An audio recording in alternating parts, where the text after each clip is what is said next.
To bola rozcvička vlastne na sekundové kroky, ktorá sa tiež dosť používa v tých mantrách, sekundové kroky.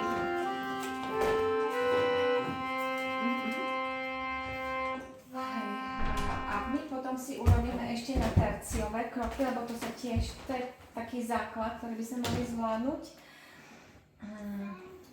Napríklad v Čechách existuje taká pesnička Ovčáci, ľudová pesnička, hej, to je kvintakord a C, E, G.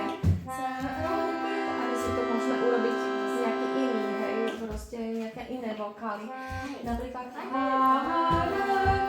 nás je to dôležité, aj to nasadenie, detinky, to nasadenie je veľmi dôležité a pri tom háčku to je obzvlášť ťažké, lebo my máme sa posnažiť meké nasadenie tónu, to bude ďalšia vec, ktorú sa budeme učiť, teraz sa učíme vlastne trošku sprevádzkovať harmóniu, ale keď sa učíme aj tú vokálnu stránku, čiže kvôli tomu, aby sme pochopili, čo vlastne tu robíme, tak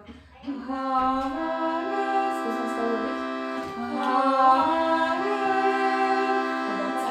A my to môžeme posunúť celé okolo toho. To je cis E, alebo cis A z GIS, ale teraz spomeneme teóriu aj s tou lokalizáciou. Výborne, potom máme od D, D, cis A, od S, S, G, D,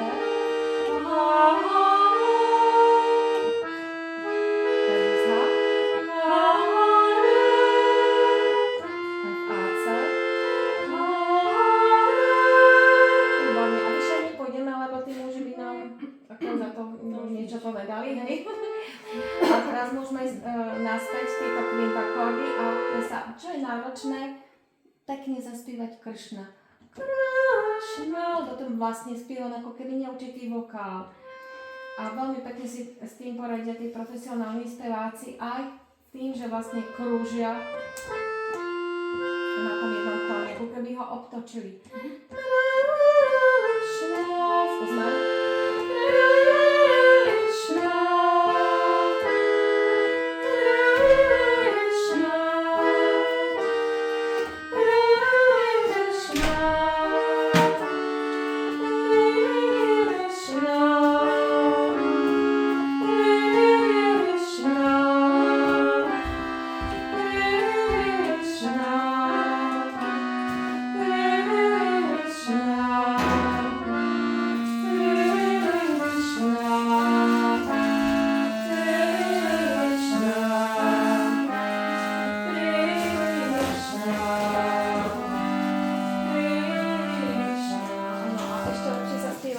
Lebo tam je vlastne ten vokál, hej, to ičko sa nám určite robí ako tlačiť, hej, aj dopredu treba vyklopiť tie vokály a hej, aby to nebolo dozadu, ale ako keby nám sedel na zuboch, nám vravela, hej, aby si teda dolička, vrchotová pákova, posadí ten vokál na zadné stoličky aby sa tam držal. A vlastne tedy nie, kože zadu, nepadá dozadu do krku, ale ide vonku, hej, ten vokál. No, ale ty máš nádherný rozsah, kľudne.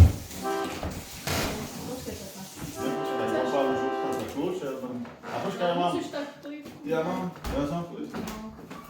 Hej, čiže máme základný kľúč, tak to bolo by dobre, keby si sa nebala si to vyskúšať, ako si to môžeš improvizovať. Vieš, tá vlastná skúsenosť je najlepšia.